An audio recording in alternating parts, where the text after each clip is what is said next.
Marry me? Naghintay ka ba? Wala na. It's a prank. So yun guys, eto pala yung ganap pagkatapos kong nanaginip. Pinaalis na pala ako ng boss ko sa bahay guys. Eto yung nangyari sa akin, makakasirang pangarap. Dito ako tutuloy ngayon sa Sesgel Pasalubong 2 dito sa Santa Cruz, Lubao, Pampanga. Dito ako matutulog niyan kasi guys, pinalis nga ako ng boss ko. Simpleng panaginip lang, pinaalis ako. Makakasirang pangarap. Hindi ko naman totally kilala si Jennifer guys. Nung una nga akala ko totoo, yun pala, panaginip lang pala. Tingnan nyo naman yung maletang pinadala sa akin, sobrang laki. Sinlaki ni Angel Binis. Talaga yatang hindi na ako pababalikin dun guys. Sa totoo lang, ayaw ko naman talagang umalis kasi di ko naman kayang iwan yung boss ko. Alam naman niya na love ko siya. Sobrang laki ng maleta ko, tapos yung brief ko, 2. Tapos naiwan pa yung isa, makasirang pangarap. Mahirap ko lang katabi sa gabi kasi gusto ko may niyayakap ko talaga yung boss ko. Kaya eto pa lang yung nangyayari guys, namimiss ko na siya.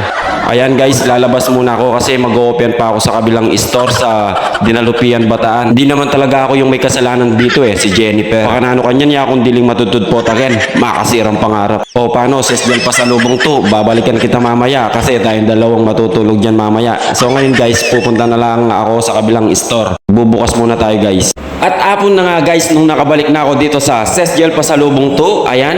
Pagbalik ko guys, mag-aalas 5 na pala yan, medyo mainit pa. Papasok pala ako dyan, ayan. Titignan nyo na lang guys kung anong gagawin ko dyan. Dyan ba talaga ako matutulog o ano talaga yung gagawin ko dito sa Sesgel Pasalubong 2. Abangan nyo na lang guys, papasok na ako dito sa loob. Papasok ako dito sa loob kasi guys, meron na akong namimiss. Kasi guys, namimiss ko na nga siya. Walang iba kundi ang boss ko guys. Pagbalik ko guys, wala pala yung maleta ko. Saan napunta? Saan kaya tinago? Tinago ba talaga o nawala? Makasip guys, nandito tayo sa Sesgel 2. Sinundo ko lang yung boss ko guys. Ito siya Ayan yung boss ko.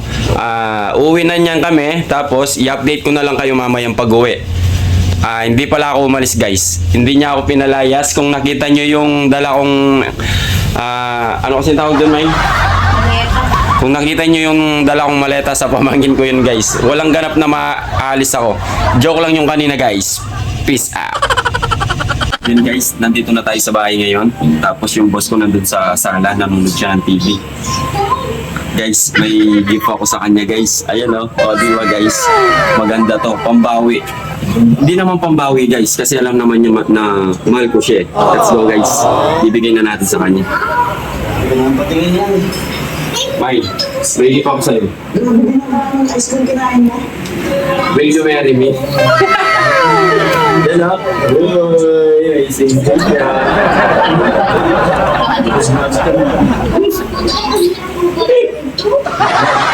Ayan, sa'yo na.